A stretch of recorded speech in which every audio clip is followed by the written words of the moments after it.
কয়টা হচ্ছে? 7টা 30 মিনিট সময় আছে, আমরা এর মধ্যে প্রশ্ন উত্তর দিয়ে শেষ করি। 1 নম্বর প্রশ্ন, পুরুষ ও নারীদের সুন্নতি পোশাক সম্পর্কে দয়া করে বলবেন। পুরুষ এবং নারীদের সুন্নতি পোশাক কোনটাকে বলা হয়? আমরা আমাদের দেশে সাধারণত মনে করি যে লম্বা জুব্বা, দাড়ি অথবা পাঞ্জাবি টুপি এটা পুরুষদের জন্য সুন্নতি পোশাক, আর মহিলাদের জন্য সুন্নতি পোশাক কি?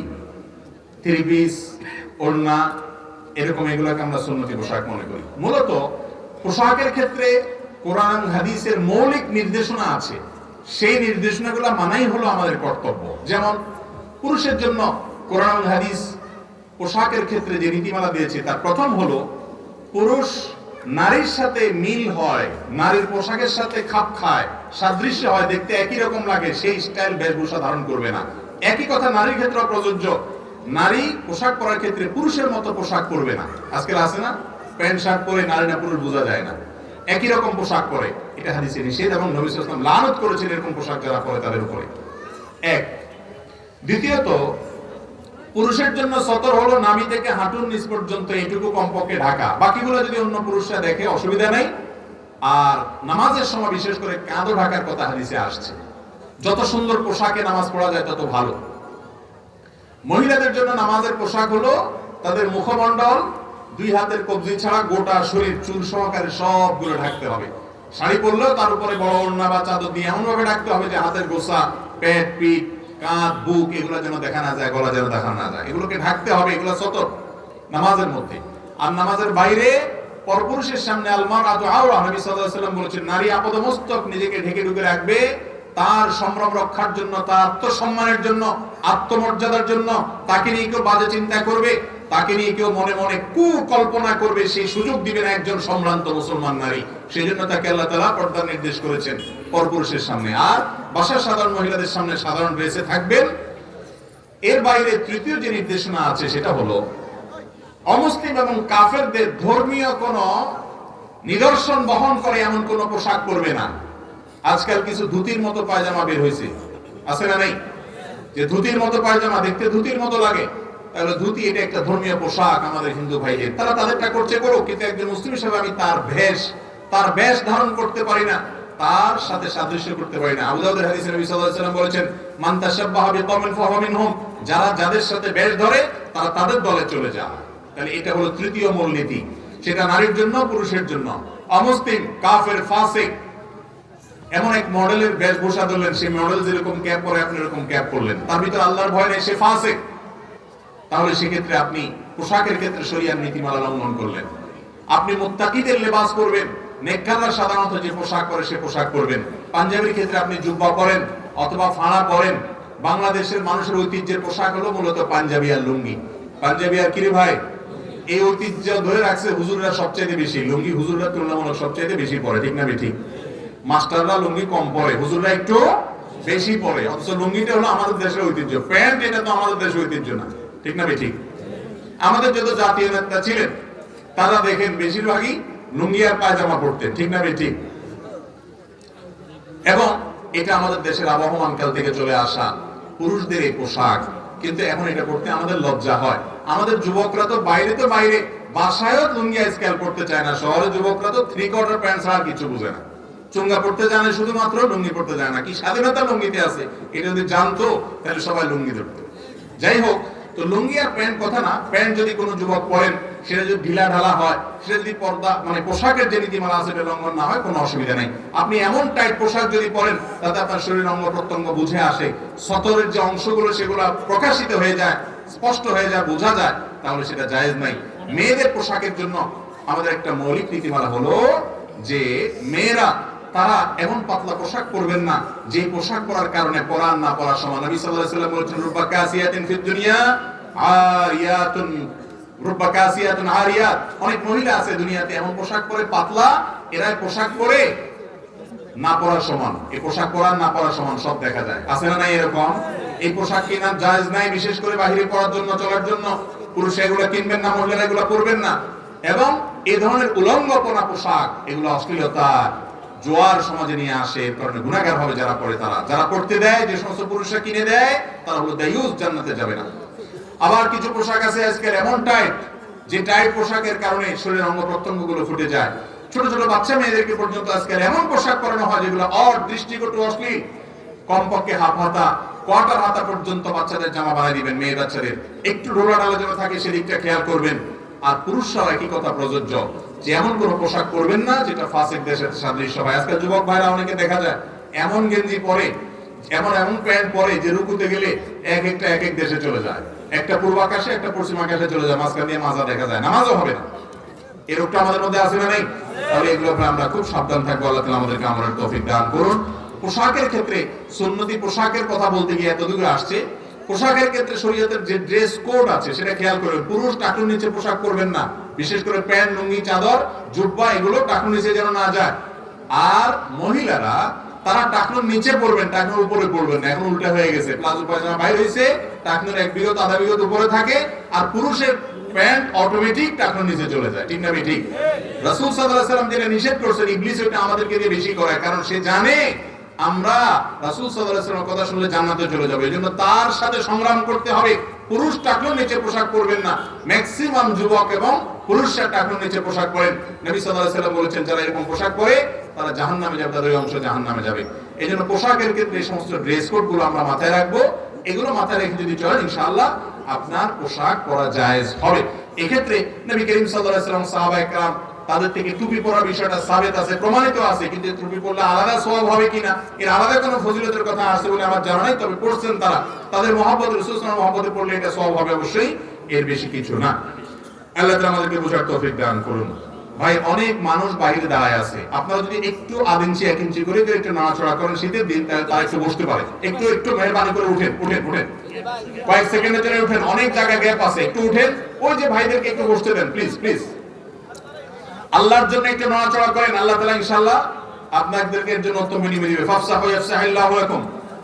একটু অন্যের জন্য জায়গা করে দিলে আল্লাহ তাআলা আপনার জন্য জান্নাতে যাওয়ার জায়গা করে দিতে পারেন ইনশাআল্লাহ। একটু উঠেন, আগে উঠেন। এই যে দিকে জায়গা আছে, আগে চলে আসেন। ভাইদেরকে আসতে বলেন। জি, এরপরের প্রশ্ন ভাই।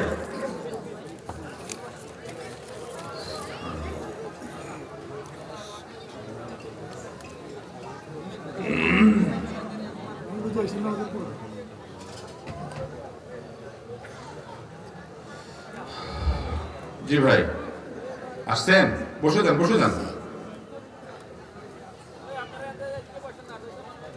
উত্তর পাশের লোকগুলা বসতেছে না। উত্তর পাশের লোকেরা কারা? মিডিয়ার লোকেরা। ভাইরা, আপনারা কেন এরকম জ্বালান বলেন তো? সব জায়গায় আপনারা মানুষকে কেন কষ্ট দেন বলেন? একটু বসেন। তাহলে মিডিয়া তোর দিয়েছেন অযথা, আপনারা একটু আরেক মুসিবত করবেন না দেখে বলছেন। মিডিয়া তো সব ভদ্রলোক, সব ইনোসেন্ট বয়, সব ভদ্র ছেলে, মাশাআল্লাহ। জি ভাই, এরপরে প্রশ্ন। প্রায় 1 বছর আগে আমার পরিবার এক প্রবাসী ছেলের সাথে আমার বিয়ে ঠিক করেন এবং আমাকে আংটি পরিয়ে রাখেন। পরিবারের সম্মতিতে ছেলের সাথে যোগাযোগ রাখি। এখন উপযুক্ত কোনো কারণ না দেখেই আমার বাবা এই বিয়েটা বাতিল করতে চাচ্ছেন, কিন্তু আমি ওই ছেলেকে বিয়ে করতে চাই। এক্ষেত্রে শরীয়ত কি বলে এবং আমার করণীয় কি? প্রথম কথা হলো, বিয়ের কথা পাকাপাকি হয়ে গেলে আংটি পরাই দিলেই তো জামাই বউ হয়ে যায়, তাই না? আংটি পরা হয়ে গেছে, এনগেজমেন্ট হয়ে গেছে, তখন জামাই বউ হয়ে গেছে না তারা? সেটা যদি না হয়, তাহলে এই তথাকথিত এনগেজমেন্টের পরে এই স্বামী স্ত্রীর মতো আলাপ সালাপ, খোশ গল্প, কথাবার্তা, আড্ডাবাজি, চ্যাটিং, এগুলো আমাদের সমাজে আছে না নাই? তাহলে সেই সম্পর্কটা কি হালাল হবে না হারাম হবে? হারাম হবে। অনেক যুবকরা বলে যে না, একবার হঠাৎ করে অচেনা একটা মানুষের সাথে কেমনে থাকে, এই জন্য আগে একটু জড়তা কাটায় নি, যোগাযোগ করে নেই। এইসব যারা করেন তাদেরকে আমি সব সময় একটা কথা বলি। আমার ডানে বামে অনেক মুরব্বীরা আছেন, সামনে অনেক মুরব্বীরা আছেন, চাচা মেয়েদেরকে জিজ্ঞাসা করেন, বাপ মা ধরে নিয়ে গেছে, হয়তো বাজার থেকে টেনে নিয়ে যায়, কোথাও বিয়ে পড়াই দিছে, খবরও নেই, পড়ায় চলে আসছে, কার সাথে বিয়ে হয়েছে ভালো করে হয়তো জানেও না বেচারা, বা জানছে, খবর নিছে, একেবারে না জানলে সেটা আবার দোষের। যাই হোক, কিন্তু বিয়ে হয়েছে যে তার আগে কোনো সম্পর্ক ছিল না, ছেলের সাথে মেয়ের সাথে ছিল, তখন ফেসবুকে মেসেঞ্জারে ইটিস পিটিস করার সুযোগ ছিল না, কিচ্ছু ছিল না। তারপরেও চাচা মিয়া চাচির সাথে যে মহব্বতের সম্পর্ক, সেটা সুপার গুলোর চাইতেও পার। ঠিক না বেঠিক? চাচা মিয়ারা এখনো চাচির ছাড়া বাঁচে না, চাচি চাচারা ছাড়া বাঁচে না। অন্য কারোর কথা চিন্তা করবে তাদের মাথায়ও আসে না আল্লাহর রহমতে, জিজ্ঞেস করে দেখেন। আর আজকাল যুবকরা আপনারা এই এনগেজমেন্ট এরপরে টিসপিটি সেগুলো করেন কেন? যে তাহলে একটু ভালো হবে সম্পর্ক। ভালো হয় না, বরং আরো সম্পর্ক খারাপ হয়। কারণ আল্লাহর নিষিদ্ধ পথে কখনো শান্তি আসে, এই জন্য ঘরে ঘরে স্বামী স্ত্রী ঝগড়া এবং মারামারি এবং তালাক হয়। ঠিক না ভাই? ঠিক। বিয়ের আগদ না হলে, দুইজন সাক্ষীর সামনে প্রস্তাব হবে, সম্মতি হবে, কবুল বলা হবে, এগুলা না হওয়ার আগ পর্যন্ত বিয়ে হয় না। আংটি একটা কেন, 10 আঙ্গুলে 10টা, 10 ঠ্যাঙে 10টা, মোট 20টাও যদি লাগান তাতেও বিয়ে হবে না। আর একটাও আংটি লাগান দরকার নাই, শুধু দুইজন সাক্ষীর সামনে আপনার মুরব্বীদের সম্মতি আছে, আপনি আর সম্মতি আছে, প্রস্তাব হয়েছে, কবুল হয়েছে, মহাধার্য হয়েছে, বিয়ে হয়ে গেছে, এবার স্বামী স্ত্রী হয়ে গেছে। অতএব এনগেজমেন্ট বা আংটি পরার নাম বিয়ে নয়। এবং এর আগে আপনার একটু বোঝাপড়া, একটু জড়তা দূরের নামে যে সম্পর্কগুলো করা হয় এগুলো হারাম। এরকম কোনো সম্পর্ক আগদের আগে করা যাবে। একান্ত প্রয়োজনীয় কথা জিজ্ঞেস করতে পারেন, জানতে পারেন, সেটাও নিরাপদ পদ্ধতিতে। স্বামী স্ত্রী সুলভ কোন আলাপচারিতা জায়েজ নাই, এটার প্রথম কথা। দ্বিতীয় কথা হলো, প্রশ্ন যেটা আসছে যে বাবা ছেলে ঠিক করছে, এখন বাপ তার সাথে দিবে না, কেন দিবে না?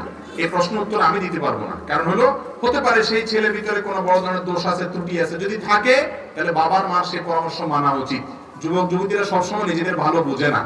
তাদের যৌবন বয়সে শুধুমাত্র যেটা দেখে ওইটাই মনে হয় যে আপনার হাসান বসরি রাবেয়া বসরি, তাদের কাছে এরকম মনে হয়। কিন্তু মুরব্বীরা অনেক সময় এগুলো বুঝে, তাদের কথাটা আমলে নেওয়া উচিত। আবার মুরব্বীরা অনেক সময় উল্টা পাল্টা আছে, শুধু ওই দুনিয়া ছাড়া আর কিছু বোঝে না, আছে না? নেই তো সেটাও মাথায় রাখতে হবে। এবং মনে রাখবেন, শরীয়ত ছেলে বা মেয়ের সম্মতি ছাড়া জোরপূর্বক বিয়ে দেওয়ার কোনো অনুমতি কোনো মুরব্বীকে দেয় না। ইসলামে এটা জায়েজ। আপনি যদি মনে করেন আপনার বাপ মা শুধু পয়সা দেখেই এরকম লোভী হচ্ছে, বা তারা দুনিয়া দেখে লাফাচ্ছে, তাদের সিদ্ধান্ত ভুল, তারা দিনদার বুঝে না, তাহলে সেক্ষেত্রে আপনি খুঁটি ধরতে পারেন যে না, আমি ছেলে ছাড়া, বা আপনারা যে ছেলে কথা বলছেন তার কাছে আমি বিয়ে বসবো না। এই অধিকার আপনাকে ইসলাম দিয়েছে। বেয়াদবি করবেন না, কিন্তু বিনয়ের সাথে বলবেন যে আব্বা আমি চাচ্ছি না, বুঝাইয়া বলবেন, বা অন্যদেরকে ব্যবহার করবেন। কথাকে বুঝাতে পারছি? এটা জায়েজ আছে। এরপরে প্রশ্ন হলো, আমরা জানি নামাজের মধ্যে যে সমস্ত ফরজ রয়েছে, যদি কোনো একটি ফরজ বাদ যায়, সেই ফরজগুলোর কোনোটা বাদ গেলে কি নামাজের ক্ষতি হবে, নাকি শুধু গুনাহ হবে আর কি? শরীয়তে এটা কি বলে? নামাজের যে ফরজগুলো আছে, কোন একটা ফরজ যদি বাদ যায় তাহলে কি দিতে হবে? সেজদাও দিলে নামাজ হবে না? মাশাআল্লাহ, আপনারা তো অনেক মাসালা জানেন। যদি নামাজের কোনো ফরজ ছুটে যায় তাহলে কোনো সেজদাতে কুলাবে না। ওযু ছুটে গেল নামাজের মধ্যে, শেষে সেজদা দিয়ে দিলেন, কাজ হবে? আবার পড়তে হবে নামাজ, তারপরে আর পড়া যাবে, যাই ওযু করে এসে নামাজ পড়তে হবে। অর্থাৎ কোনো ফরজ ছুটে গেলে ওইটা হবে না, ওইটা পুনরায় আবার আদায় করতে হবে। আর যদি ওয়াজিব ছুটে যায় তাহলে সেজদা দিলে আদায় হবে। আর সুন্নাত ছুটে গেলে কিছুই করা লাগবে না। নামাজের মধ্যে মোট 3 ধরনের ভুল হয়। কয় ধরনের ভুল হয়? সুন্নাত, ওয়াজিব, ফরজ। সুন্নাত ছুটলে কিছুই করতে হবে না, ওয়াজিব ছুটলে সেজদাও দিতে হবে, আর ফরজ ছুটলে নামাজ হবেই না। কথা বুঝতে পারছি? আবার করতে হবে। এরপরে প্রশ্ন হলো, হাঁটুর উপর কাপড় উঠলে অনেকে বলে ওযু নষ্ট হয়ে যায়, আবার অনেকে বলে ওযু নষ্ট হয় না, কারণ ওযু ভঙ্গের কারণের মধ্যে নাকি হাঁটুর উপর কাপড় ওঠার কথা নাই। এক্ষেত্রে শরীয়ত কি বলে? খুব সুন্দর প্রশ্ন। এবং এই ভুল ধারণাটা আমাদের এই অঞ্চলে একটু বেশি। এই অঞ্চলে মানুষের মধ্যে দেখা যায় যে এই ধরনের ধারণা একটু বেশি। হাঁটুর উপরে কাপড় উঠলে বলে যে ওযু চলে গেছে। আসলে কি যায়? না। হাঁটুর উপরে কাপড় ওঠার সাথে ওযু যাওয়ার সম্পর্ক, ওযু যাওয়ার সম্পর্ক কিসের সাথে বলেন তো? ওযু ভঙ্গের সাথে। বায়ু আসলো কিনা, পেশাব পায়খানা আসলো কিনা, ঘুমায় পড়ছেন কিনা, এগুলো ওযু ভঙ্গের কারণ। বেহুশ হয়ে গেলেন কিনা, রক্তপুষ পানি বাইরে হয়ে গলায় পড়ছে কিনা, এগুলো ওযু ভঙ্গের কারণ। ওযু ভঙ্গের কারণ যদি না পাওয়া যায় তাহলে হাঁটুর উপরে কাপড় ওঠার কারণে কি হবে না? ওযু ভাঙবে। তবে যদি মানুষের সামনে, আরেকজনের সামনে হাঁটুর উপরে আপনার যা সতর যে আপনার দেখার জায়েজ নাই, ওযুখানে ওযু করতে গিয়ে এভাবে হাঁটুর উপরে কাপড় উঠেছেন অন্যের সামনে, ওযু না ভাঙলে কি হবে? ফরজ ভেঙে যাবে। ফরজ ভাঙা বুঝেন কি? সতর ঢাকা ফরজ না, সেটা ভেঙে যাবে। সেটা ভাঙলে গুনাহ হবে না। এই জন্য ওইটা বড় গুনাহ হবে। ওযু ভাঙলে তেমন কোনো বিপদ হতো না। ওযু ভাঙলে আবার ওযু করতে অসুবিধা কি? কিন্তু গুনাহ হয়ে যাবে অন্যের সামনে। এই জন্য যাতে অন্যের সামনে হাঁটুর উপরে রান টান এগুলো দেখা না যায়, এই জন্য ওইটাকে ঢেকে ঢুকে রাখবেন। কিন্তু যদি কোনো কারণে উঠে যায় তাতে ওযু ভাঙবে না, ওযু থাকবে। আযান চলতেছে, আযানের জবাবটা দিয়ে নিই আমরা। আল্লাহু আকবার, আল্লাহু আকবার, আল্লাহু আকবার, আল্লাহু আকবার। আশহাদু আল্লা ইলাহা ইল্লাল্লাহ, আশহাদু আল্লা ইলাহা ইল্লাল্লাহ, আশহাদু আন্না মুহাম্মাদার রাসূলুল্লাহ, আশহাদু আন্না মুহাম্মাদার রাসূলুল্লাহ।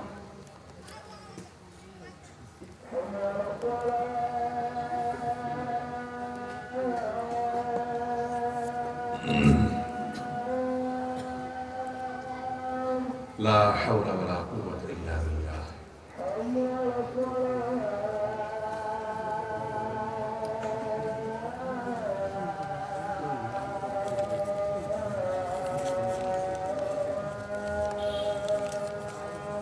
লা হাওলা ওয়ালা কুওয়াতা ইল্লা বিল্লাহ।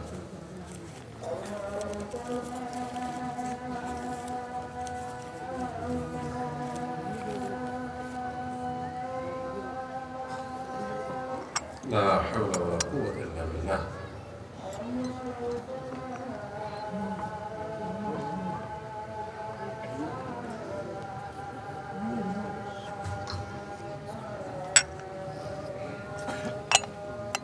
লা হাওলা ওয়ালা কুওয়াতা ইল্লা বিল্লাহ।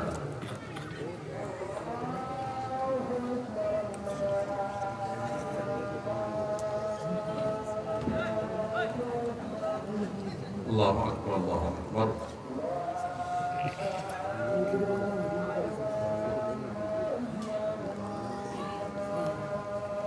لا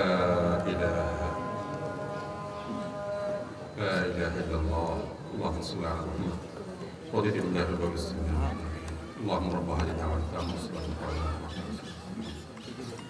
আমরা কি 5-10 মিনিট নেব না বরাবর 7টা শেষ করব?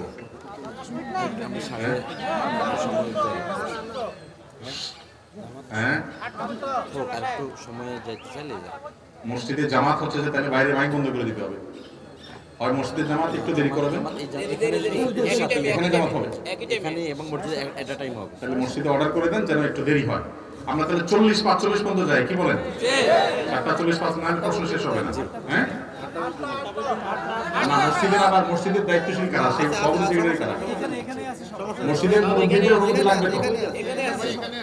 মসজিদের মুরব্বীরা অনুমতি দিচ্ছেন সভাপতি সেক্রেটারি? 8:30 জি 8:30 বলুন, আমরা 8:30 মসজিদে জামাত হবে ইনশাআল্লাহ। জি আজকের জন্য এই যে আযানের জবাব দিলাম আমরা, এটার ফজিলত জানেন আপনারা? অনেকে এটা জানেন না এবং আমলও করেন না। অনেকের কাছে বিষয়টা নতুন। সেটা হলো মুয়াজ্জিন যখন আযান দেয়, মুয়াজ্জিন যা বলে, নবী করিম সাল্লাল্লাহু আলাইহি সাল্লাম সহিহ মুসলিম হাদিসে আসছে, তিনি আমাদের নির্দেশ করেছেন যে যেন আমরা কুলু মিসলা মা ইয়াকুলুল মুয়াজ্জিন, মুয়াজ্জিন যা বলে আমরা যেন সেটা বলি। এটা হলো আযানের জবাব। কিভাবে সেটা?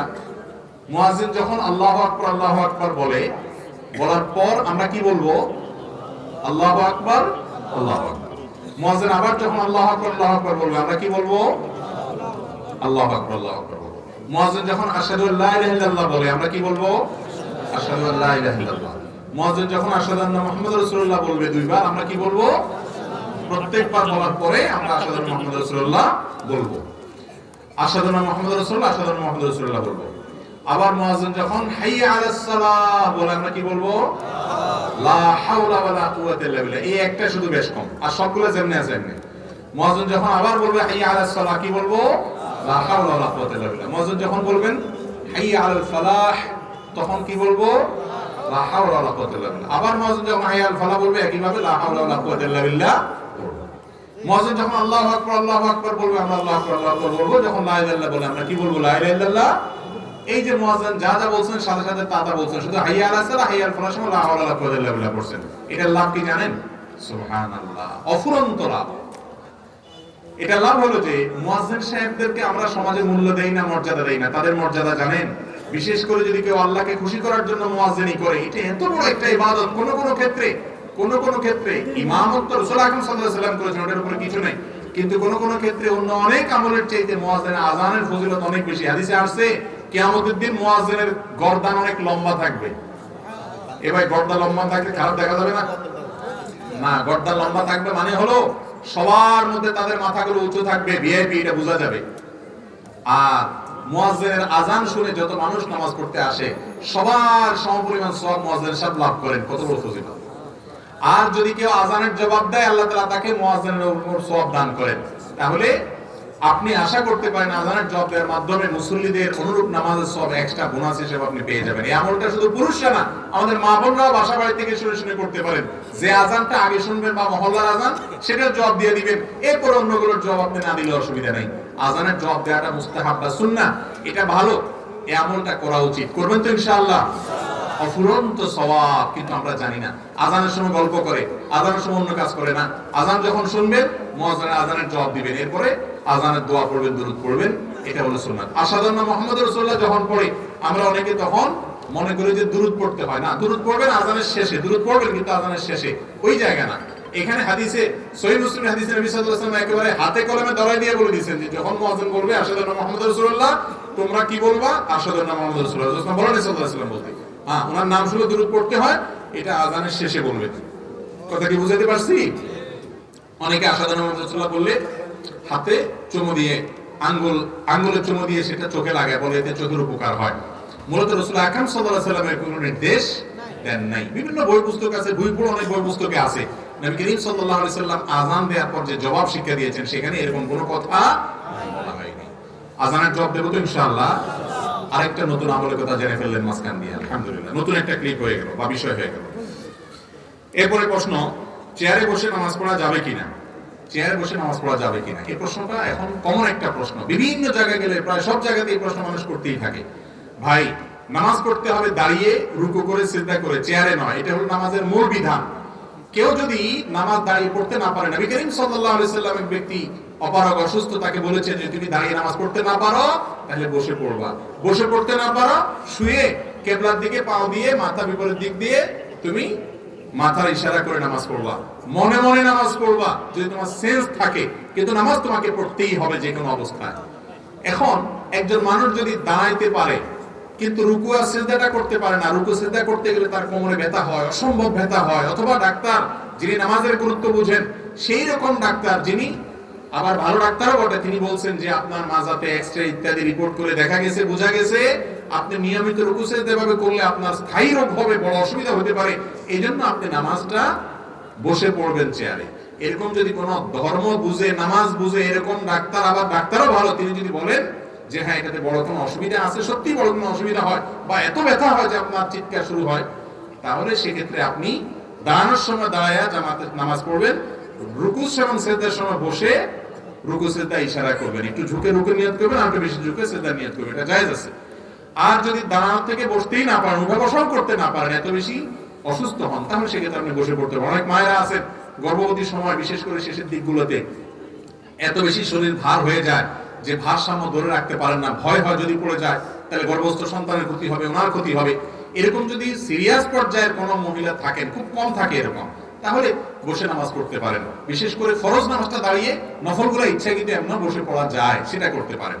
অনেকে বলে চেয়ারে বসে নামাজ পড়া হয় না, এই কমন ভাবে বলা ঠিক না। নবী সাল্লাল্লাহু আলাইহি ওয়াসাল্লাম বসে নামাজ পড়তে বলছেন, আপনি চেয়ারে বসবেন না, নিচে বসবেন, আপনার পর বসে পড়তে পারেন, জায়েজ আছে। কিন্তু আমাদের দেশে দেখা যায় যে একটু কোমরে ব্যথা হলে, একটু শরীরটা ভালো লাগতেছে না আজকে, চেয়ারে বসে দবাস করে নামাজ শুরু করে দিচ্ছে। ওই নিজের মধ্যে একটা ভাব আছে কিনা আল্লাহ জানে, যে একটু আমি চেয়ারে বসে, সবাই আপনার রুকু সিজদা করতেছে না। ভাই, কিয়ামতের দিন আল্লাহ তাআলা সিজদা করতে বলবেন, ইয়াউমা ইউদআউনা ইলা সুজুদ। সেদিন দুনিয়াতে যারা আল্লাহকে শক্তি থাকা অবস্থায় সিজদা করে নাই, নামাজ পড়ে নাই, তারা সেদিন সিজদা করতে চাইবে কিন্তু করতে পারবে না, সুস্থ থাকা অবস্থাতেও পারবে না। এই জন্য চেয়ারে বসে ফ্যাশনগিরি করা চলবে না। আপনি কার সামনে দাঁড়িয়েছেন? আকামুল হাকিমের সামনে, কিসের ফ্যাশন, কিসের মাতবরি? আর বিশেষ করে তরুণ যুবকদেরকে বলছি, এই যে চেয়ারে বসে নামাজ পড়ছে, জিজ্ঞেস করে দেখেন মুরব্বীদেরকে, সে তৃপ্তি হয় না, ভালো লাগে না। আল্লাহকে একটু সিজদা ভালো করে দিতে না পারলে নিজের মনে শান্তি আসে না, রুকুটা সেরকম ভালো করতে পারলে না করলে ভালো লাগে না। এখন করতেছেন না নামাজ, একটা সময় পড়তে চাইবেন, চোখের পানি ফেল করে ফেলবেন, কিন্তু পড়ার সুযোগ আর পাবেন না। সময় থাকতে নামাজ পড়বো তো ইনশাআল্লাহ। তাহলে চেয়ারে বসে নামাজ পড়া জায়েজ আছে। যে ব্যক্তি সত্যি অপারগ, একেবারেই পারে না, তার জন্য হালকা একটু শরীর খারাপ হলে চেয়ারে বসে নামাজ পড়া যাবে না, বিশেষ করে ফরজ নামাজ।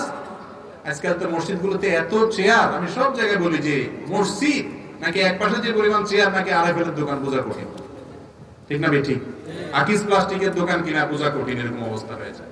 আল্লাহ আমাদেরকে বোঝার তৌফিক দান করুন। রাতে গাছের ডাল এবং ফল কাটা যাবে কিনা? গাছের ডাল এটা রাতে কাটা যাবে কিনা?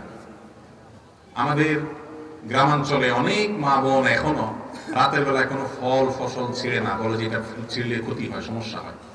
এগুলো সম্পূর্ণ ভুয়া কথা, ভিত্তিহীন কথা। আপনার যখন দরকার তখন ছিঁড়তে পারেন, সেটা দিনেও হতে পারে, রাতেও হতে পারে। অনেক মা বোনরা এরকম আছে, আমি নিজেও দেখেছি যে একটা লাউ ছিঁড়ে দিবে, ছেলে ঢাকা যাচ্ছে নিয়ে যাবে, বলে না না রাইতে এখন ছেড়ে যায় না, সকালে ছিঁড়তে হবে।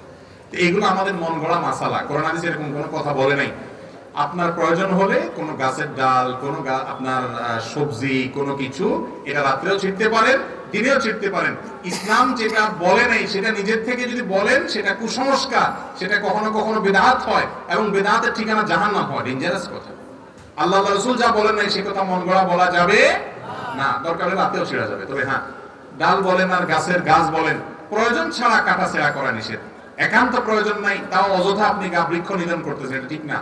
যেটা পরিবেশের ভারসাম্যের জন্য প্রয়োজন, সে গাছ রোপণ করার জন্য আমাদের রাসূল সাল্লাল্লাহু আলাইহি ওয়াসাল্লাম নির্দেশ করেছেন। বিনা প্রয়োজনে গাছ কাটা যাবে না। প্রয়োজন আছে কাটেন, 100 বার কাটেন, কিন্তু সেটা রাতেও কাটতে পারেন, দিনেও কাটতে পারেন, কোনো অসুবিধা নাই। এরপরে প্রশ্ন হলো, ওলিমা ছেলের পক্ষ খাওয়াবে নাকি মেয়ের পক্ষ খাওয়াবে? ওলিমা বলা হয় বিবাহ পরবর্তী খাবার। বিবাহের পর খাবার অনুষ্ঠান কয়টা হবে? একটা না দুইটা? কি বলেন আপনারা? বিবাহ উপলক্ষে শুধু খানা একটা অনুষ্ঠান হয়? ছেলে দেখতে গিয়ে একটা মেয়ের বাপের বাড়িতে 50-60 জন 70 জন বেহায়ার মতো যায় খেয়ে আসে। এরপরে আইসা আপনার অলিমার নাম দিয়া ছেলে একটু খাওয়ায় হালকা পাতলা, আর তার কয়েক গুণ বাড়াইয়া মেয়ের বাপের বাড়িতে আবার কি যাত্রী জানি বলে, বরযাত্রী বরযাত্রী না। কেন বরযাত্রী বলেছি শুনেন। বরযাত্রী হবে তখন যদি আপনি এটা নিয়ে বার্গেনিং করে বেহায়ার মতো নেগোসিয়েশন করেন যে আমাদের পক্ষ থেকে 200 লোক যাবে, মেয়ের বাপ বলছে না 100, কয় না আচ্ছা তাহলে 150, মাঝখান দিয়ে থাকুক, দালাল কয়, দালাল থাকে না একটা ঘটক, এটা কয় না ঠিক আছে 150, তাহলে ঠিক আছে তাহলে 125 আমরা চুক্তি করলাম। এই যে একটা কথা, কতটা নির্লজ্জের মতো কথা, চিন্তা করেন ভাই। শরীয়ত বিয়ে উপলক্ষে একটা খাবারের ব্যবস্থা রেখেছে, সেটা খাওয়াবে কে? ছেলে। ওই ছেলে 50, 100, 200 যায় খাওয়াক না খাওয়াক, তার পুরা গ্রামের মানুষ শুদ্ধ নিয়ে যায় শ্বশুরবাড়িতে খায়া আসে। ওই বেচারা মেয়েটাকে জন্ম দিয়ে লালন পালন করে এই তো বড় করে দিয়েছে, এই মেয়ের সকল সার্ভিস, এত বড় মেয়েটাকে তুলে বাড়িতে নিয়ে আসছেন, সারা জীবনের জন্য আপনার বাড়িতে সার্ভিস দিবে। আপনি তো শ্বশুর মশাইরে সালাম করতে করতে জীবন পার করবেন, উল্টা বেহায়ার মতো বেচারা মেয়েও দিছে, আবার খাওয়াবে, আবার যৌতুকও দেয়। এটার নাম হলো ডাকাতি। এই জন্য বললাম এটা বরযাত্রী, এটা কখনো বরযাত্রী।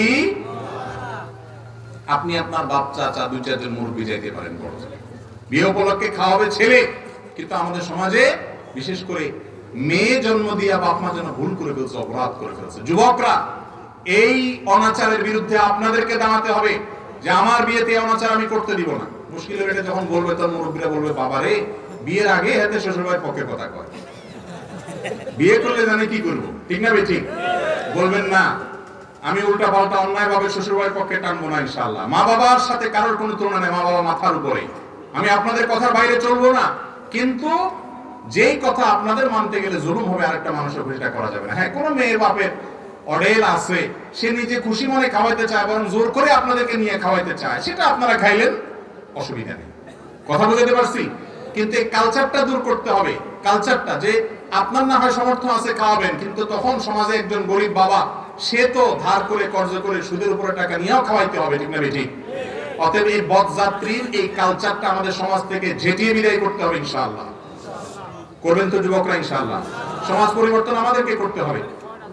ইসলাম বলেছে তুমি বিয়ে করছো তুমি খাওয়াবো ভাই, তুমি আবার যায় আরেকজনকে চাঁদাবাজি করবে কেন? করতে করে আবার টেবিল চেয়ার নিয়ে আপনার চাঁদাবাজি করে, আছে না নেই? এগুলো করবেন না, এগুলো খুব খারাপ জিনিস, খুব খারাপ জিনিস। খাওয়ানো তো খাওয়ানো, আবার আসার সময় জিনিসপত্র কত করে নিয়ে আসে। আমার মনে হয় ইচ্ছে বড় ডাকাতি বাংলাদেশে আর দ্বিতীয়টা নেই। পোলা একটা জন্ম দিয়ে কিছু একটা ঘটায় ফেলছে, হ্যাঁ? এবার দেখতে গিয়া খাওন, এমনি গিয়া খাওন, হেমনি গিয়া খাওন, আবার শীত নাস্তা, আবার আপনার ওই যে শীতের কি মানে ফলের মৌসুমে ফল পাঠানো, হাজারো অনাচার, এগুলো সব চাঁদাবাজি ডাকাতি। এর চাইতে ডাকাত ভালো, ডাকাতের অস্ত্র দেখে আপনি সাবধান থাকতে পারেন। আর এটা হলো ভদ্রবেশে ডাকাতি। এই ডাকাতি করবো আমরা? আল্লাহ আমাদেরকে বুঝার তৌফিক দান করুন। বিয়ে উপলক্ষে খানা কয়টা হবে? একটা। সেটা কে খাওয়াবে? ছেলে না মেয়ে পক্ষ? ছেলে পক্ষ খাবেন, মেয়ে পক্ষের বাড়িতে দর দস্তুর করে লোকজন নিয়ে। ভাই পুরো এলাকার মানুষ নিয়ে আপনি খাওয়াইলে কি লাভ হবে বলেন তো? কি লাভ হবে বলেন? সম্পর্ক হয়েছে দুইটা ফ্যামিলির মধ্যে, হাতে ভূতে খাইলো, লাভ হলো কি বলেন? মাঝখান দিয়ে ওই বেচারার টাকা নষ্ট হলো, আপনার কি লাভ হলো? সমাজের মানুষ কি বলবে ওই সমস্ত দিক না থাকে, কোরআন হাদিস কি বলে সেটা মানবেন তো ইনশাআল্লাহ? আল্লাহ আমাদের তৌফিক দান করুন। বিবাহের উদ্দেশ্যে হিন্দু মেয়ের সাথে প্রেম করা যাবে কিনা? আল্লাহ রাব্বুল আলামিন কোরআনে কারীমে বলেছেন, ওয়ালা আমাতু মুমিনাতুন খায়রুম মিন মুশরিকাতিন, ঈমানদার নারী সর্বাবস্থায় মুশরিকা নারীর চাইতে উত্তম, শ্রেষ্ঠ। ইসলাম কোন মুশরিকের সাথে বিবাহকে হালাল করে নাই, হারাম রেখেছে। তো এই জন্য কোন মুশরিকের সাথে বিবাহ বন্ধনে আবদ্ধ হওয়া জায়েজ নাই। মুশরিককে যদি আপনি বিবাহের নিয়তে প্রেম করেন তাহলে সেক্ষেত্রে ওই যে কোরবানির নিয়তে গরু চুরি করার মতো হবে। কোরবানির নিয়তে গরু চুরি করা বুঝুন তো? একজন গরু চুরি করতে গেছে, গরু চুরি করে নিয়ে আসছে, কেন? আমার নিয়ত ভালো, কোরবানির নিয়ত করে চুরি করছে, এই চুরি হালাল হবে? বিবাহ বহির্ভূত রিলেশন, সম্পর্ক হালাল না হারাম? নবী করিম সাল্লাল্লাহু আলাইহি সাল্লাম বলেছেন, বুখারীতে এবং আবু দাউদে হাদিস বর্ণিত হয়েছে, চারটি কাজ হারাম, অথচ মানুষ সেগুলোকে কিয়ামতের আগে এক সময় এমন একটা সময়ের মানুষ হালাল মনে করবে। তার ভিতরে একটা হলো এই জিনা, আল হির, জিনা, ব্যভিচার, বিবাহ বহির্ভূত সম্পর্ক। এটা দোষী কিছু মনে করে যুবকরা এখন এটা না বিয়ে দিয়ে এটাকে নরমাল করে ফেলছে, অথচ এটা আল্লাহর জমিনে সবচেয়ে বড় ডেঞ্জারাস অপরাধগুলোর মধ্যে থেকে একটা অপরাধ, হারাম জিনা। এর কারণে আল্লাহর আযাব এবং গজব নাযিল হয়, সাংসারিক জীবনে শান্তি হয় না। আমি একটা কথা সবসময় বলি ভাই, আবেগ ভালোবাসা এটা হলো সফট ড্রিঙ্কসের মতো, 7 আপ, পেপসি, আর সি, এগুলো দেখছেন না? এগুলোর যে ঝাঁজ, এই ঝাঁজটা খোলার পরে কি অনেক সময় থাকে? খুলে ফেললে একটু পরে আস্তে এটা নরমাল পানির মতো আস্তে আস্তে হয়ে যায়, তাই না? আবেগ ভালোবাসা এরকম। যুবক ভাইরা এই ভালোবাসাটাকে ধরে রাখেন, এটাকে ধরে রাখেন। বৈধ ভালোবাসা যখন বাসার সুযোগ আসবে, আল্লাহ যখন স্ত্রী দিবেন, তখন এই ভালোবাসাটাকে নিবেদন করবেন, এনজয় করবেন, লাইফটা হাসি খুশিতে কাটাবেন, হ্যাপি থাকতে পারবেন।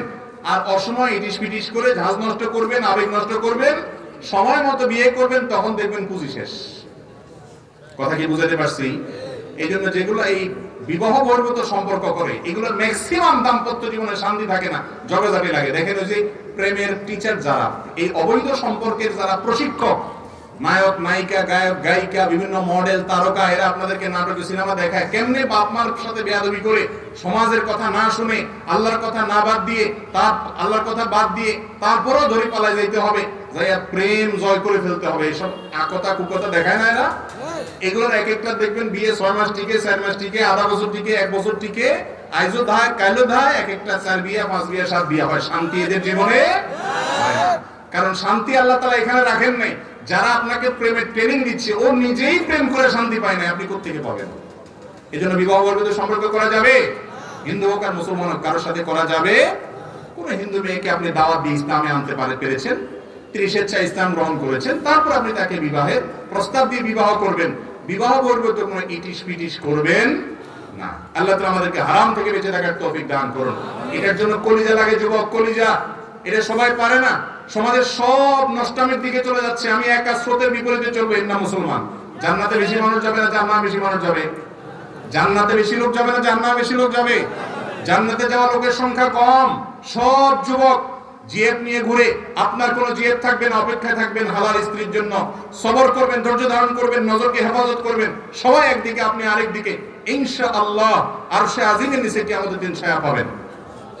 7 শ্রেণীর মানুষ ছায়া পায়, তার মধ্যে ওই যুবক, যে যুবক তার যৌবনকে কালিমা লাগায় নিয়ে আল্লাহর ইবাদতে কাটিয়েছে। চেষ্টা করবো তো ইনশাআল্লাহ?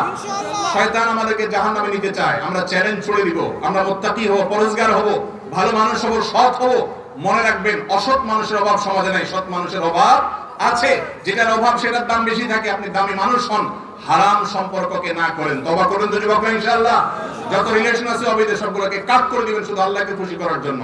সাথে সাথে দেখবেন আল্লাহর সাথে একটা রিলেশন, একটা আত্মিক সম্পর্ক হয়ে গেছে। আল্লাহ আমাদের তৌফিক দান করুন। মৃত ব্যক্তির জন্য 4 বা 40তম দিনে খাওয়ানো জায়েজ আছে কিনা? ভাই শরীয়তে নির্দেশ করেছে, কেউ মারা গেলে তার ওয়ারিস তার আত্মীয় স্বজনকে এলাকাবাসী খাওয়াবে। কয়দিন খাওয়াবে? কমপক্ষে 3 দিন পর্যন্ত তাদেরকে মেহমানদারি করবে। আরো বেশি করতে পারলে ভালো, যদি তাদের মন খারাপ থাকে। আমাদের দেশে কেউ মারা গেলে তার আত্মীয় স্বজন, এলাকার লোকজন একটু ভাত তরকারি রান্না করে পাঠায় টুকটাক। এরপরে খাওয়ায়া যায়, খাওয়ায় না খাওয়ায় 4 দিন আর 3 দিন আর 7 দিন আর 40 দিনের নাম করে পুরো এলাকার মানুষ আবার শুধু আসলে উঠে একদিনে এটা দেখে ঠিক না ঠিক? এটা জায়েজ নাই। হিন্দুদের শ্রাদ্ধ থেকে আসছে, ভালো করে শুনে রাখেন। মুর্দার খাওয়া নিয়ে এটা ইসলামে জায়েজ নাই। মুর্দার খাওয়ার নামে যেটা আমাদের দেশে আছে 40 দিন, 3 দিন, 7 দিন, এই কালচার গুলো আসছে হিন্দুদের থেকে। হিন্দু ভাইরা তাদেরটা করে করুক, কিন্তু এজ এ মুসলিম আপনি আরেকটাকে অনুসরণ করতে পারেন না। তাহলে আপনার কোনো বিলিভের, আপনার বিশ্বাসের, ইমানের কোনো মানে থাকে না। তাদের বিশ্বাস কি? যারা গুগল বুঝেন, নেট বুঝেন, শ্রাদ্ধ তালিক বছর অফলাকার দর পরে বড় ধ দিয়া শ্বাস দেন, দেখেন কি আসে। হিন্দুদের ধর্ম মতে আপনার কারোর মৃত্যুর পরে তার জন্য এলাকাবাসীকে, আত্মীয় স্বজনকে যদি না খাওয়ানো হয়, তাহলে স্বর্গে সেই লোকের নাকি সোনা দানা দেওয়া হয়, খানা দেওয়া হয় না। বলে তোর আত্মীয় খাওয়ায় না, এই জন্য পাবি না। আমি নিজে দেখেছি, পড়েছি, তারপরে এসে বলতেছি। এই জন্য এই যে মুর্দার খানার নামে যে সমস্ত দিনক্ষণ ঠিক করে আমাদের দেশে যা খাওয়ায়, এগুলো জায়েজ নাই। ইসলাম এগুলো বলে নাই। যে মারা গেছে তার পরিবারে খাওয়াবেন, তাদের কাছ থেকে খানা আদায় করবেন না। হ্যাঁ, তারা তাদের বাবা মার তরফ থেকে গরিব দুঃখীকে কোনো দিনক্ষণ ঠিক করা ছাড়া এতিমখানাতে এমনি গরিবদেরকে খাওয়াটা ভিন্ন কথা। কিন্তু সামিয়ানা টাঙ্গে ফুর্তি করে খাওয়াবেন। ভাই, মানুষ কখন খাওয়ায়? খুশির চোটে খাওয়ায়। বিয়ে করছেন, খুশি, একটা বউ ঘরে আসছে নতুন, মাশাআল্লাহ, এই খুশিতে অলিমা খাওয়াই দিবেন, তাই না? ছেলে হয়েছে, আল্লাহ সন্তান দিয়েছে, মেয়ে হয়েছে, সন্তান দিয়েছে, এই খুশিতে আকিকা খাওয়াই দিবেন। ছেলে পাস করছে, পরীক্ষা চাকরি পাইছে, খুশির চোটে মিষ্টি খাওয়ান, তাই না? যত খাওয়া খাওয়াই ব্যাপার আছে, এগুলো সব খুশির চোটে হয় না দুঃখের চোটে হয়? খুশির চোটে হয়। আপনার বাপ মারা গেছে, গোটা এলাকা মানুষের গরু জবা করে খাওয়াতেছে, মানে বিরাট খুশি যে বুড়া মরছে, জমি জমা ভাগ পাইলাম। এখন ব্যাপারটা কি সেরকম? খুবই আপত্তিকর বিষয়টা, খুবই আপত্তিকর। এটার বিরুদ্ধে একটু দাঁড়াইতে হবে। এটাও খুব কঠিন কাজ। এটা করলে এলাকাবাসী বলবে কি পোলাপান রাখি গেছে, আরে কারো হাত ধোয়ায় নয় কারা, ঠিক না ভাই? ঠিক। আপনার হাত ধোয়াইতে পারে একজন, আপনার হাত কি লুলা হয়ে গেছে, পানির অভাব হচ্ছে, তলরছে? আসলে হাত ধোয়ানো তো কথা না, মানে খাওয়ায় না। এই অনাচারের বিরুদ্ধে দাঁড়াইতে হবে। যে আমার বাবা মারা গেছেন, মা মারা গেছেন, আমি তাদের পক্ষ থেকে একটা টিউবওয়েল করে দেবো, মসজিদে কিছু টাকা দান করবো, কিছু গরিব মানুষকে দিব। এই এলাকাবাসী খাওয়ায় ফুর্তির অনুষ্ঠান করব না, এটা জায়েজ নাই। আল্লাহ আমাদেরকে মানার তৌফিক দান করুন। সৎসাহস থাকতে হবে সত্য কথা মানার জন্য। এই মুর্দার খাওয়ানোর যে অনাচার আছে, এই 3 দিনের, 7 দিনের, 40 দিনের, এগুলো বন্ধ করবেন তো ইনশাআল্লাহ? একটু হাত তুলে দেখান তো কারা নিয়ত করেছেন। আল্লাহ আমাদের সবাইকে বেদাতের বিরুদ্ধে শক্ত হওয়ার তৌফিক দান করুন, সুন্নাতের উপর ঐক্যবদ্ধ হওয়ার তৌফিক দান করুন। আমিন। আল্লাহ তাআলা সবাইকে তৌফিক দান করুন। হিম্মত করতে হবে। অনেক মানুষ অনেক কথা বলবে। আমার দাদি মারা গেছে, আমার এক জ্যাঠাতো ভাই আমাকে ফোন দিয়ে বলছে, ভাই দাদি মারা গেছে, এখন তো অনেক গরু টরু জবা করে খাওয়াই দেয়। তো ভাই আমি তো এই কাজ করবো না। তাহলে কি করবেন? আমরা দাদির পক্ষ থেকে আমি একটা গরিব মানুষকে একটা টিউবওয়েল করে দিব, মসজিদে মাঝে কিছু দান করব, কিছু ভালো কাজ করব, দান করব, তার পক্ষ থেকে এটা সওয়াবের কাজ। কিন্তু গরিব খাওয়ানোর নাম দিয়ে এই যে গরিব খাওয়ানো কোন আপনারা, এগুলো কি গরিব খাওয়ানো? গরিবরে কয় তোরা বয়, সেভেন সব খাইলো কাগে, ঠিক না বেঠিক? গরিবের নামে তামাশা, তামাশা, এগুলো বন্ধ করতে হবে। এগুলো করা যাবে না। কোন মানুষ মারা গেলে তার ওয়ারিসরা তাদেরকে এলাকাবাসী খাওয়াবেন, তাদের কাছ থেকে কোনো খানা আদায় করবেন না। মনে থাকবে ইনশাআল্লাহ। টাকা ধার্য করে খতম ইউনুস পড়া যাবে কিনা? দুনিয়াবি কোনো উদ্দেশ্যে, কোনো আমলের মাধ্যমে, দুনিয়ার কোনো উদ্দেশ্য, রোগ বালাই থেকে ভালো হওয়ার জন্য কোনো হুজুর দোয়া করলেন বা কারো দিয়ে কোনো আমল করালেন, রুকিয়া ঝাড়ফুঁক করালেন, এটার বিনিময়ে আপনি দিতে পারেন। কিন্তু যদি জিকির আজকার, এতবার কালিমা খতম, মুর্দা মারা গেছে 70,000, 70 লাখ বার তোমার মুখ দোয়া করলে সওয়াব হবে, মুর্দারে লাভ হবে, এটা করাইয়া যদি হুজুরের টাকা দেন, তাহলে আপনার আমও যাবে, সালাও যাবে। আমসালা দুইটা বুঝেন? সওয়াব তো যে পড়ে সে পাবে, আর আপনি টাকাও দিলেন, তাহলে এই বেটা সওয়াব পাইলে পাইলো, তার ব্যাপার, আপনি তো পাইলেন না, টাকাও গেল, আমসালা দুইটাই গেল, লাভ কি হলো? হ্যাঁ, আপনি আপনার ওয়ারিসের সবাই মিলে পড়েন। এটা পয়সা দিয়ে সবকিছু কিনা যায় না। আখিরাতের আমল এবং সওয়াব এটা পয়সা দিয়ে কিনা যায় না। এভাবে যার যারটা শেষে করতে। আল্লাহ বলেছেন লাইসা লিল ইনসানি ইল্লা মা সাআ, মানুষ যেটা নিজের জন্য আমল করে সেটাই সে পাবে, অন্যটা সে পাবে না। গর্ভবতী মহিলার স্বামী জানাজা পড়তে পারবে কিনা? কত ফতোয়াবাজি যে আমাদের দেশে মহিলাদের বিরুদ্ধে চলে, যত ফতোয়ার অত্যাচার দুই শ্রেণী মানুষের উপরে, এক হলো মহিলা আর এক হলো মসজিদের ইমাম সাহেব, মুয়াজ্জিন সাহেব। ইমাম সাহেব, মুয়াজ্জিন সাহেবদের উপরে যত ফতোয়া, হুজুররা এটা করতে পারবো না, ওইটা করতে পারবো না। আরে ভাই, হুজুরদের জন্য কি আলাদা শরীয়ত আছে? আর মহিলাদের জন্য যত সব উল্টাপাল্টা কথা। খবরদার, এরকম কোন কুসংস্কার ইসলামে নাই। কোন মহিলা গর্ভবতী থাকলে তার স্বামী জানাজা পড়বে না পড়বে তার ব্যাপার। এটার লগে মহিলার কি সম্পর্ক? কয় মহিলা নাকের ইয়া খুললে, আপনার নাকুল খুললে কয় স্বামীর ক্ষতি হয়ে যায়, এসব কথা বলে না, বলে না? আমি বলি যে এইটা যদি সত্য হতো, তাহলে মহিলারা তো বিরাট বড় অস্ত্র হাতে পেয়ে যেত। কারণ স্বামী তেরিং বিরিং করলে সাথে সাথে নাকুলটা খুলে বেড়াই, চান্দু কাহিনী করবা তুমি, নাকুল খুলে পড়বো, তোমার ক্ষতি হয়ে যাবে। এসব হাস্যকর কথা, ফালতু কথা। মহিলার নাকুল থাকলে কি এতে স্বামীর কোনো ক্ষয়ক্ষতি হবে? এগুলো কুসংস্কার, এগুলোকে আমাদের দূর করতে হবে। 3 কুল পড়ে কবর জিয়ারত করা হয়, এটা কি সঠিক কিনা? দাফনের শেষে মুনাজাত করা যাবে কিনা? কবর জিয়ারতের জন্য সুন্নাত হলো সালামু আলাইকুম দারা কওমুল মুমিনিন ওয়া ইন্না ইনশাআল্লাহু বিকুম লাহিকুন নাসআলুল্লাহ লানা ওয়া লাকুম আল আফিয়া। এটা হলো কবর জিয়ারতের সুন্নাত। সালাম পেশ করবেন সেখানে গিয়া। কবর জিয়ারত করতে হলে 3 বার কুল আল্লাহ পড়তে হবে, একবার আল্লাহু মুত্তাকাসির পড়তে হবে, এরকম কোনো কথা কোরআন হাদিসে বলা হয় নাই। আর মুর্দাকে দাফন করার পর দোয়া করা সুন্নাত, হাদিস দ্বারা প্রমাণিত। নবী করিম সাল্লাল্লাহু আলাইহি ওয়াসাল্লাম করেছেন। কিবলার দিকে ফিরে মুর্দাকে দাফন করা শেষ, কিবলার দিকে ফিরে দোয়া করবেন, আল্লাহ দুনিয়াতে সে যেরকম ঈমানদার ছিল, এখন যেন মুনকার নাকিরের জবাবে সে ঈমানের উপর অটল থাকতে পারে, আল্লাহ আপনাকে সে তৌফিক দান করুন তাকে। এটা আল্লাহর কাছে দোয়া করবেন, এটা সুন্নাত। কিন্তু এই দোয়াটা নবী করিম সাল্লাল্লাহু আলাইহি ওয়াসাল্লাম যে করেছেন, সম্মিলিতভাবে সবাইকে নিয়ে করেছেন, সবাই আমিন আমিন বলেছেন, এরকম কোনো প্রমাণ নাই। এজন্য এই দোয়াটা যারা উপস্থিত আছেন দাফন করার পর কিবলার দিকে ফিরে করবেন, এটা সুন্নাত। অনেকে বলে দাফন করার আগে মুনাজাতের কথা, দাফন করার আগে কোনো মুনাজাত সাবিত নাই। দাফন করার সময় দাফন করবেন বিসমিল্লাহি ওয়া আলা সুন্নতি ওয়া মিল্লাতি রাসূলিল্লাহ বলে, এরপরে আল্লাহর দিকে কিবলার দিকে ফিরে আল্লাহর কাছে দোয়া করবেন। আল্লাহ পাক আমাকে পরপর 2টা মেয়ে দিয়েছেন, আমি নামাজ পড়ে আল্লাহর কাছে বলতাম, হে আল্লাহ আপনি আমাকে একটা ছেলে দিলে তাকে মাদ্রাসায় পড়াবো, কিন্তু ছেলেটা কোরআন শিখিয়েছি মাদ্রাসায় যেতে চায় না, করণীয় কি?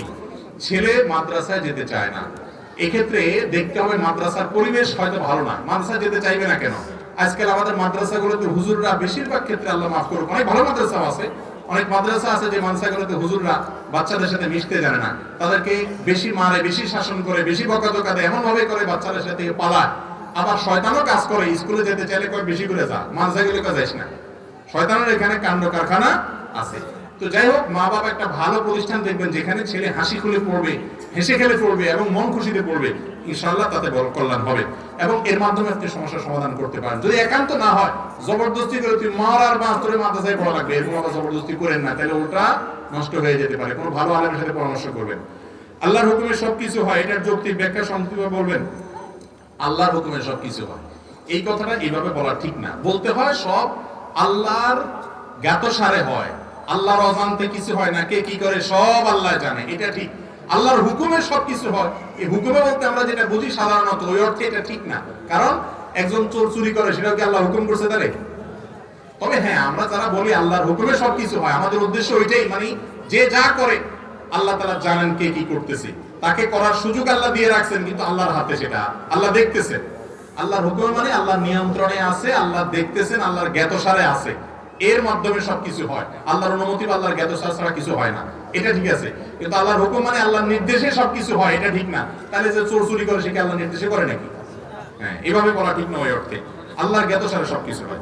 যদি আল্লাহর হুকুমে সব হয় তাহলে আমাদের কেন পাঠিয়েছেন? যাই হোক, এটা নিয়ে আপনাদের সাথে কথা বলার সময় নেই। 40-5 মিনিট বাজে গেছে। আচ্ছা, প্রশ্ন তো রইল, কোন সময় নামাজ, কোন সময় নামাজ পড়া নিষেধ? নামাজ 3 সময় পড়া হারাম। সূর্য যখন উঠে ঠিক সকালে, আর দুপুরে ঠিক মাঝামাঝি যখন থাকে, আর সূর্য যখন ডুবে, 3 সময় নামাজ পড়া হারাম। আর কিছু মাকরুহ সময় আছে, অপছন্দনীয় টাইম আছে। নামাজে ইমামের ভুল জানা সত্ত্বেও ইক্তেদা করার বিধান কি? ইমাম ভুল করতেছে আপনি জানেন, তারপরেও তার পিছনে নামাজ পড়েন, বিধান কি হবে? উত্তর হলো, ইমাম যদি ভুল করে আপনি নিশ্চিত জানেন, তাহলে সেক্ষেত্রে ভুলটা দেখতে হবে কেমন ভুল। যদি বড় ভুল হয় যে কেরাতে এমন ভুল যে নামাজই সহি হবে না, তাহলে ওই পিছনে নামাজ পড়া জায়েজ নাই, ইমাম চেঞ্জ করতে হবে প্রয়োজনে। কিছু আলেম বলে ইবাদতের ক্ষেত্রে নাকি মাঝে মাঝে জয়ীফ হাদিসও আমলযোগ্য হয়। এখন আমার প্রশ্ন হলো, জয়ীফ হাদিস কি আসলে আমলযোগ্য? কোন ক্ষেত্রে ফজিলত এবং আমলের ক্ষেত্রে জয়ীফ হাদিস চলে, সেটা অনেক শর্ত সাপেক্ষে মুহাদ্দিসিন ইকরাম বলেছেন এবং সেটা ঠিক আছে। কিন্তু হালাল হারাম, ঈমান, আকীদা, এই সমস্ত ক্ষেত্রে জয়ীফ হাদিস চলবে না। আমাদের এলাকায় দেখলাম যে জানাজা নামাজের পর দাফনের পূর্বে সম্মিলিত মুনাজাত করে, একটু আগে বলেছি এটার কোনো ভিত্তি নাই। মাজারে মহিষ দেওয়া, টাকা দেওয়া জায়েজ আছে কিনা? মাজারে কোনো কিছু দেওয়া জায়েজ নাই। মাজারে কেন দিবেন? মাজারে দিলে সেটা তো মাজারে যারা ওই যে আপনার গাঁজা ওই গাঁজাখোরদের আরো সহযোগিতা হবে, এটা জায়েজ নাই। মাজারে কোনো কিছু দিবেন না, দিবেন গরিব মানুষকে আল্লাহর জন্য মসজিদে। মাজারে দিলে কি লাভ হবে? যিনি মাজারে শুয়ে আছেন উনি যদি আল্লাহর ওলি হয়, উনি যদি নেক মানুষ হয়, ভালো মানুষ হয়, তো আপনার এই জিনিসগুলো কি তার কবরে ঢুকবে? বাইরে যে বাটপার আছে এদের ভাগযোগ করে খাওয়ার ব্যবস্থা হবে, ঠিক না বেশি? মাজারে কোনো কিছু দিবেন না, মাজারে মানত করবেন না। মানত হবে আল্লাহর জন্য, আল্লাহ ছাড়া কারণে মানত করলে শিরিক হবে। একটু আগে বলছি কোনো ইবাদত কবুল হবে না যদি শিরিক করেন। কথা কি বুঝতে পারছেন? কোন প্রকার মাজারে কোনো দান দক্ষিণা মান্নত করা যাবে না। মাজারের ভাই মাজারে যাবেন কবর জিয়ারত করবেন, সেখানে কিসের না, ওখানে আপনি দিবেন, বাটপাররা সব বাগজোর করে খাবে, দিবেন গরিব মানুষকে, মসজিদে, মাদ্রাসা, ইসলাম, মাজার নির্দেশ। ভাই মাজারে যদি কোনো কিছু দেওয়ার নির্দেশ থাকতো তাহলে হাজী সাহেবরা পোলটা ভরে নিয়ে রাসূল করিম সাল্লাল্লাহু আলাইহি সাল্লামের কবর দিয়ে আসতো। আপনাদের এলাকায় যতজন মক্কা মদিনায় গেছেন রাসূল সাল্লাল্লাহু আলাইহি সাল্লামের কবরে কিছু দিয়ে আসতে পারছেন? না। তাহলে রাসূল সাল্লাল্লাহু আলাইহি সাল্লামের সাথে বড় কবর কারোর আছে দুনিয়াতে? তাহলে ওয়াদা করেন সবাই কোন মাজারে কোনো কিছু দিবেন না, ঠিক আছে তো ইনশাআল্লাহ? হাত তুলে ওয়াদা করেন। আল্লাহ আমাদের শিরক মুক্ত সমাজ গড়ার তৌফিক দান করুন। আমি 3 থেকে 4-5 বার আল্লাহর কসম করে কোরআন হাতে নিয়ে পরপুরুষের সাথে কথা বলবো না বলে স্বামীর সাথে ওয়াদা করেছি, পরে আবার কথা বলেছি, তাতে কি আমার গুনাহ হবে? কোরআন ছুঁয়ে শপথ না, শপথ হবে আল্লাহর কসম, আল্লাহর নামে। এটা হলো শপথের নিয়ম। নবী সাল্লাল্লাহু আলাইহি ওয়াসাল্লাম বলেছেন, মান আরাদা আন ইয়াহলিফা ফালিয়াহলিফ বিল্লাহি ওয়া লিয়াসমুত। কেউ কসম খাইলে আল্লাহর নামে খাবে অথবা চুপ থাকবে। আল্লাহর নামে কসম খাইছেন, পরে কসম ভাঙা ফেলাইছেন, তাহলে কি করবেন? কাফারা দিতে হবে। কি করতে হবে? আবার কসম ভাঙা তো খারাপ কাজ করছেন, সেজন্য আল্লাহর কাছে তওবা করে মাফও চাইতে হবে, সামনে যেন না হয় খেয়াল রাখতে হবে। কাফারা দিতে হবে। কাফারা কি? কাফারা হলো 10 জন মিসকিন খাওয়াবেন অথবা 3টা রোজা রাখবেন। ক্রীতদাস আযাদ করার সুযোগ তো এখন নাই, এই দুইটার কোন একটা করবে, হয় 3 দিন রোজা রাখবেন আর না হলে 10 জন মিসকিনকে খানা খাওয়াইতে হবে কসম ভঙ্গ হলে। ফরজ নামাজের পরে মুনাজাত নিয়ে কেউ করছে বাড়াবাড়ি আর কেউ করছে ছাড়াছাড়ি, সঠিকটা বলবেন।